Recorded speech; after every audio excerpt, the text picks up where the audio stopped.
Greetings, YouTube. You know, I get messages every day about a variety of things. Now, normally, I'm just getting asked about your roster. Who should I upgrade? And, I don't mind those.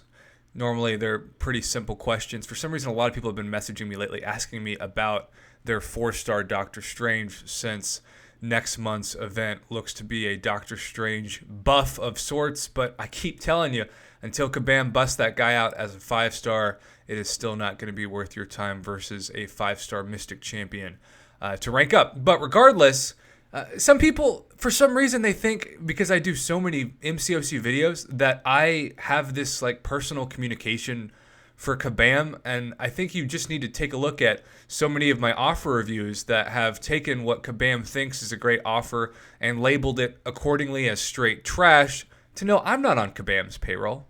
I have no interest in promoting their agenda when it does not benefit the community.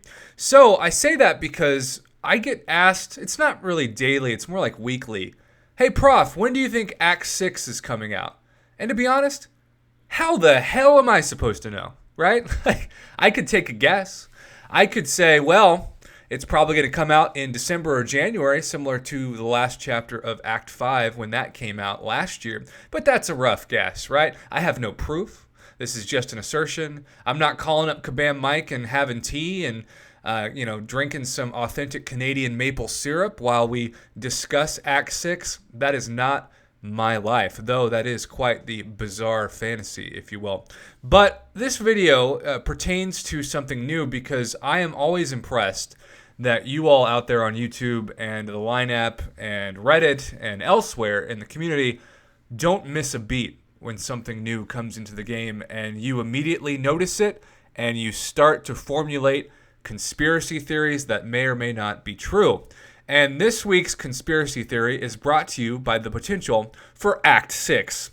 Why is that? Well, if I click on Fight and I go to Story Quests, you will see on this Story Quest screen a new icon that just kind of randomly showed up. This is like Meek to Korg, right? Just kind of hanging out, though we probably treat this icon better than Korg treats Meek in the game. I think Pete is probably still filing for some kind of harassment over the animations of Korg. But regardless, if you click on this thing that kind of looks like it's straight out of Star Trek to me, you'll notice that it actually indicates something very, very fascinating. It's called champion requirements. Now, why would this be when there are no champion requirements?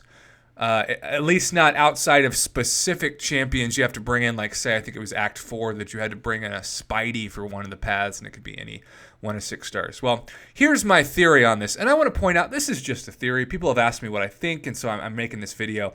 If this proves to be false, it proves to be false. It's just my 2 cents. It is a guess, an educated guess at best.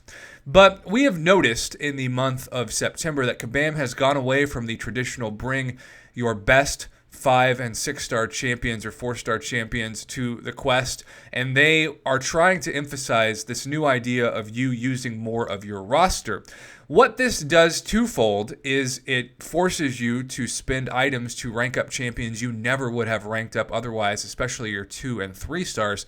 But what it also does is it limits you from bringing in your OP 565 Blade or your 565, or Lord help you, lucky SOBs that have a 6-star rank 2 Corvus Glaive.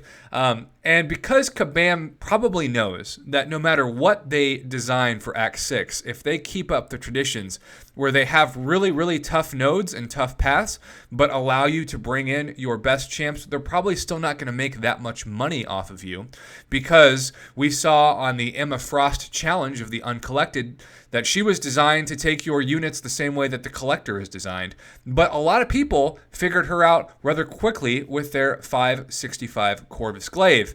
And so Kabam's probably sitting back watching YouTube thinking, man, we expected to make more money in our bank account in the month of September, and we created a champion a few months ago in 2018 that is the perfect counter to something that is not going to fulfill our goal of increasing our profits, because we are a for-profit company after all. So what I think could happen for some of Act 6, and hopefully not all, is that these champion requirements might limit the specific stars that you can bring in. And they'll still have the BS nodes and the BS paths, but they might say you can only bring in 4 stars for this path or this chapter, and you have to keep your 5 and your 6 stars at home.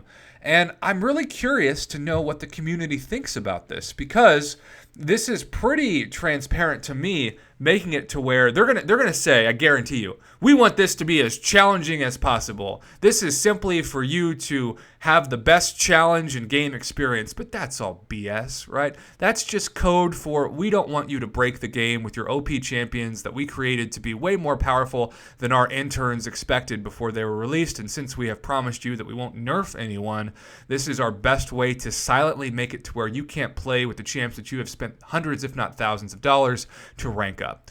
Personally, I think that's some BS. I think that's not cool. If you're going to give us a new act or any real new content besides something like this month that's specifically for 2 and 3 stars, you should be able to bring out your best cars, your best horses, your best Ferraris, if you will, and let them go. Let them loose. And it's up to Kabam to make content like Labyrinth of Legends that is still challenging for those champions, but it is not up to Kabam to restrict the champions that we can bring in, especially those 5 and 6 stars. And if they just feel that they made Blade too OP, for example, like they hinted way back when the Deadpool event came out and you could read some of the conversations that took place in the animations of the game, well, that's just too bad. You know, Kabam, you guys released the champion. It is what it is, and you've made quite a bit of money off of it, so be thankful that it's a win-win. It's a win for your pocketbooks, and it's a win for the community to actually save units and potions and revives by maximizing the best champions that you produce and that are really beautifully animated. So those are my 2 cents on the prospects of what Act 6 could look like, but now it is your turn to let me know what you think about these potential champion requirements going forward.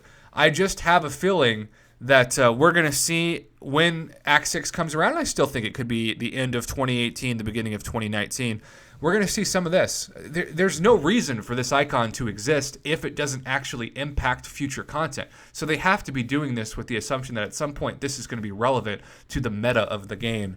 And I don't know. I think it could be BS, but hopefully I'm wrong. Again, this is an educated guess based off of the fact that they just randomly threw in this icon this week, and I'm simply responding to what I think of it regarding the messages that have come forth in my inbox. So have a great weekend, YouTube. Thanks for watching, and please let me know what you think about the new champion requirements for future content.